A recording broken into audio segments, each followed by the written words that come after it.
Rajkot airport security ગ્રુપના અંદાજે 170 કર્મયોગીઓની આરોગ્ય તપાસ કરાઈ. રાજકોટની સિનર્જી સુપર સ્પેશિયાલિટી હોસ્પિટલના ડોક્ટરો દ્વારા એરપોર્ટ સિક્યુરિટી ગ્રુપ રાજકોટના CISF યુનિટ માટે આરોગ્ય તપાસ કેમ્પનું આયોજન કરાયું હતું. આ આરોગ્ય કેમ્પનો મુખ્ય ઉદ્દેશ્ય આવશ્યક આરોગ્ય તપાસ પૂરી પાડવાનો અને સહભાગીઓમાં સુખાકારીને પ્રોત્સાહન આપવાનો હતો.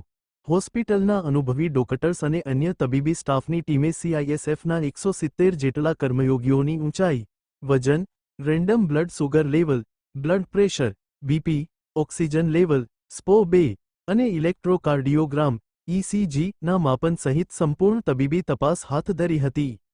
આ આરોગ્ય કેમ્પના અંતે એરપોર્ટ સિક્યુરિટી ગ્રુપના deputy commandant Shri Amandeep સિરસવાએ synergy હોસ્પિટલના ડોક્ટર્સ અને ટીમને પ્રશંસાપત્ર આપીને સન્માનિત કર્યા હતા.